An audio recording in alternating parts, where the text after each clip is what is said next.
देखिए, जहाँ उम्मीद होती है वहीं लोग मांग करते हैं। जहाँ उम्मीद नहीं है, वहाँ जहाँ तानाशाही है, वहाँ तो लोग जाएँगे नहीं। इसका परिणाम है कि आज सभी क्षेत्र में लोगों को उनका हक अधिकार मिल रहा है। हमारे चाहे किसान हों, मज़दूर हों, हमारे युवा बेरोज़गार हों या अनुबंध कर्मी हों, हमारे बड़े बुजुर्ग हों, सभी लोगों को। सहायक पुलिस कर्मियों का एक्सटेंशन में आपने अग्रणी भूमिका निभाया। अब जो है पंचायत सचिव के कैंडिडेट आपकी तरफ वो चाह रहे हैं कि चूंकि उनको बस नियुक्ति मिलना है। मैंने कहा कि सभी वर्ग के लोगों पर पूरा ध्यान है सरकार का, माननीय मुख्यमंत्री का, चाहे पंचायत सचिव हों, शिक्षक हों, सहायक पुलिस हों, किसान हों, मजदूर हों, हमारे छात्र हों, युवा बेरोजगार हों, सभी। एसी के चेयरमैन का पद जो है खाली है और उसे लेकर कई नियुक्तियां लटकी हुई है। योग्य व्यक्ति को जब बैठाया गया जेपीएससी के अध्यक्ष की कुर्सी पर, तो विपक्ष के लोगों ने काफ़ी हंगामा किया, लेकिन देखे उसके कितने सकारात्मक परिणाम हुए कि एक रिकॉर्ड समय में विभिन्न परीक्षाओं का परिणाम आया और आज लोग नौकरी भी कर रहे हैं। आखिरी सवाल, आज राज्यपाल भी लौटने वाले हैं, इस पर निकाय है? अब देखिए राज्यपाल क्या कर रहे हैं, नहीं करिए, राजभवन बताएगा अच्छी तरह से। राजभवन से इसकी जानकारी लेनी चाहिए। झारखंड में लगातार एक के बाद एक कई काम हो रहे हैं और यही वजह है कि लोगों की अपेक्षाएं और उम्मीदें सरकार से और बढ़ती जा रही है। तमाम जितने भी मंत्री हैं उनके द्वार पर सुबह से शाम तक लोग पहुंच रहे हैं और अलग अलग तरीके का फरियाद लगा रहे हैं। ज़्यादातर युवा पहुंच रहे हैं और रोज़गार को लेकर बोल रहे हैं, जो पहले से ही सवाल उठाते रहे थे कि अब उनकी नियुक्ति कब होगी। इस वक्त हम मंत्री मिथिलेश ठाकुर के पास हैं। सर, पिछले 1 घंटे में हम देखें कि कितने लोग आए और लगातार डिमांड कर रहे हैं। लग रहा है कि हाल के दिनों में कैबिनेट में जितने फैसले हुए उससे उम्मीदें जगी है। देखिए, जहाँ उम्मीद होती है वहीं लोग मांग करते हैं। जहाँ उम्मीद नहीं है, वहाँ जहाँ तानाशाही है, वहाँ तो लोग जाएंगे नहीं। तो अब ये सरकार जो है, हमारे माननीय मुख्यमंत्री हेमंत सोरेन जी के नेतृत्व में जो सरकार का गठन हुआ है, जनता ने पूरी मजबूती के साथ दिसंबर 2019 में हमें मैंडेट दिया और राज्य के विकास की जिम्मेदारी दी, राज्य के लोगों की हितों अधिकारों की रक्षा की जिम्मेदारी दी और निरंतर उस पर काम भी हो रहे हैं।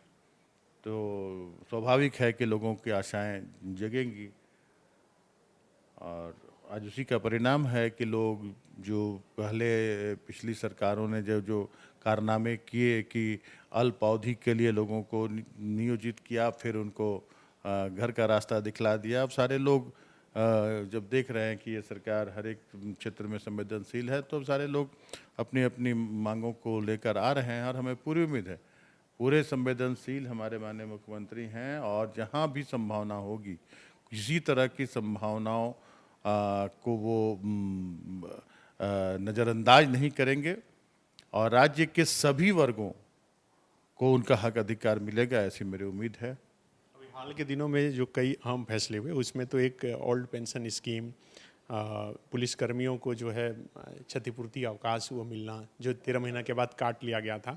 देखा यही गया कि मुख्यमंत्री आवास पर जब अबीर गुलाल उड़ा तो मुख्यमंत्री के साथ आप ही थे। माना यही जा रहा है कि आप जो है सेकंड मैन है और यही वजह है कि आपके पास लोग। ऐसा कुछ नहीं है। मैं माननीय मुख्यमंत्री के कैबिनेट का एक सदस्य हूँ और जहाँ भी मेरे सामने जो भी मामले आते हैं, माननीय मुख्यमंत्री जी को ज़रूर उससे अवगत कराता हूँ और जहाँ तक होता है माननीय मुख्यमंत्री उसको गंभीरता से लेते हुए उसके निराकरण की कोशिश करते हैं और उसी का परिणाम है कि आज सभी क्षेत्र में लोगों को उनका हक अधिकार मिल रहा है। हमारे चाहे किसान हों, मजदूर हों, हमारे युवा बेरोजगार हों या अनुबंध कर्मी हों, हमारे बड़े बुजुर्ग हों, सभी लोगों को उनका हक अधिकार मिल रहा है और सभी को सम्मान से जीने का एक अवसर प्राप्त करने को कराना हमारे माननीय मुख्यमंत्री की एक सोच है और उस सोच पर अगर राज्य की जनता का सहयोग रहा और जिस तरह की स्थितियां आज बनाई जा रही हैं, उसका मुकाबला हम बहुत मजबूती के साथ कर रहे हैं और 2024 तक आपको झारखंड बदला हुआ राज्य देखने को मिलेगा। अभी कई लोग आए हुए थे, ई मैनेजर्स वाले, हाई स्कूल वाले, तो इन लोगों को क्या आश्वासन? सभी के संबंध में एक तो संबंधित जो विभाग के सचिव हैं उनको अवगत कराने का काम किया कि सहानुभूतिपूर्वक उस पर विचार हो, संबंधित माननीय मंत्रियों से भी बात करके और उनको ऐसे सभी माननीय मंत्रियों को इसकी जानकारी है। और ई मैनेजर्स की जहाँ तक बात है तो वो हम नवंबर शायद 2019 में पिछली सरकार में ही उन्हें हटा दिया गया था। और माननीय मुख्यमंत्री इस विभाग के मंत्री हैं तो उन्हें भी अवगत कराया गया है, उनकी जानकारी में ही है।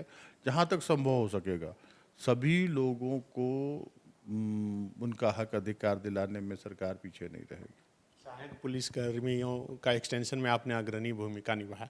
अब जो है पंचायत सचिव के कैंडिडेट आपकी तरफ वो चाह रहे हैं कि चूंकि उनको बस नियुक्ति मिलना है। मैंने कहा कि सभी वर्ग के लोगों पर पूरा ध्यान है सरकार का, माननीय मुख्यमंत्री का, चाहे पंचायत सचिव हों, शिक्षक हों, सहायक पुलिस हों, किसान हों, मजदूर हों, हमारे छात्र हों, युवा बेरोजगार हो, सभी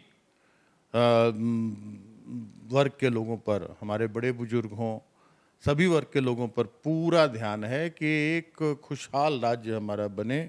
और जो धब्बा लगा है कि सभी पूरी खनिज संपदाओं से परिपूर्ण, जल जंगल जमीन से भरपूर हमारा राज्य है और हमारा राज्य धनी राज्य होते भी हुए भी यहाँ के लोग गरीब हैं, यहाँ आधारभूत संरचनाओं का अभाव है। तो उस कलंक को धोने के लिए हमारे माननीय मुख्यमंत्री निरंतर प्रयत्नशील है और सफलता भी जरूर मिलेगी। जब प्रयत्न किया जाता है, प्रयास किए जाते हैं तो सफलता मिलती है। ये जेपीएससी के चेयरमैन का पद जो है खाली है और उसे लेकर कई नियुक्तियां लटकी हुई है। बहुत जल्द उस पर विचार करेंगे माननीय मुख्यमंत्री और बहुत जल्द जो चेयरमैन का पद खाली है उस पर ऐसा नहीं है कि हम संज्ञान में नहीं है, उचित व्यक्ति को और सक्षम व्यक्ति को बिठाया जाएगा। जैसे पिछली बार बहुत हंगामा हुआ, अमिताभ चौधरी जैसे, स्वर्गीय अमिताभ चौधरी जैसे योग्य व्यक्ति को जब बिठाया गया जेपीएससी के अध्यक्ष की कुर्सी पर तो विपक्ष के लोगों ने काफ़ी हंगामा किया, लेकिन देखें उसके कितने सकारात्मक परिणाम हुए कि एक रिकॉर्ड समय में विभिन्न परीक्षाओं का परिणाम आया और आज लोग नौकरी भी कर रहे हैं। तो वैसे ही किसी सक्षम व्यक्ति को बहुत जल्द जेपीएससी की अध्यक्ष पद पर बिठाने का काम किया जाएगा। आने वाले दिनों में और कोई मास्टर स्ट्रोक आप लोग लाने वाले हैं? देखिए, मास्टर स्ट्रोक नहीं है, हमारा कोई मास्टर स्ट्रोक नहीं होता है। जो राज्य की जनता की ज़रूरतें हैं और राज्य के विकास में जो योजनाएं लागू होनी चाहिए उस पर काफ़ी गंभीरता से काम करते हैं हमारे माननीय मुख्यमंत्री। अपने अधीनस्थ अधिकारियों से के सहयोग से और अपने सहयोगी मंत्रियों के सहयोग से, पूरे अपने महागठबंधन के जितने भी हमारे साथी हैं सभी के सहयोग से, और जिनकी सोच रहेगी कि हमारा मकसद क्या है, किस मकसद से जनता ने हमें बिठाया है कुर्सी पे और उस मकसद को हमें पूरा करना है, तो अपने आप वो सारे स्ट्रोक, मास्टर स्ट्रोक की देखने में लगेंगे। सारे जितने भी फैसले लिए जाएंगे वो मुझे लगता है कि विपक्ष के लिए एक अच्छा स्ट्रोक होगा।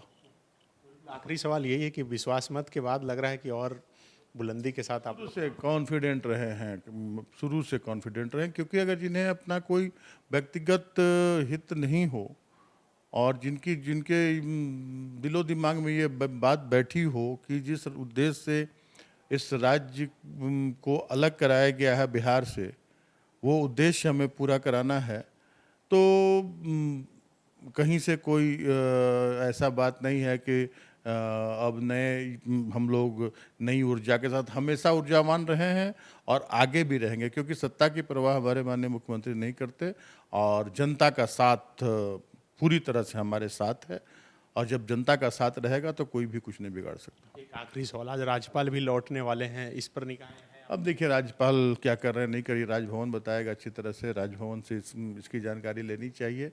लेकिन जो परिस्थितियां जिस तरह की बनाई गई हैं, वास्तव में ये एक अच्छे स्वच्छ लोकतंत्र के लिए एक अच्छा संदेश नहीं जा रहा है, और पूरे देश में केंद्र में जो बैठी सरकार है या और भी जो महामहिम राज्यपाल हैं, जो राज्य के कस्टोडियन होते हैं, तो एक अच्छा मैसेज पूरे देश में नहीं गया है। और अभी भी वक्त है कि जल्द से जल्द जो भी निर्णय हो वो महामहिम को ले लेना चाहिए, और जनता को और सरकार को इनके ऊपर, माननीय मुख्यमंत्री के ऊपर जो आरोप लगे हैं और जो भी निर्णय चुनाव आयोग ने जो भी अपनी अनुशंसा भेजी है उसको सार्वजनिक करना चाहिए। ये मंत्री मिथिलेश ठाकुर थे जिन्होंने साफ तौर पे कहा कि जिस तरह से सरकार पर जनता का विश्वास बढ़ा है और यही वजह है कि सरकार एक के बाद एक लगातार फैसले ले रही है और आने वाले दिनों में और कई बड़े फैसले लेने वाली है। शुक्रिया। विवेकानंद विद्या मंदिर स्कूल एक CBSE affiliated English medium coed school है। हम शिक्षा के साथ संस्कार देते हैं। thefollowup.in. Like, share and subscribe. www.thefollowup.in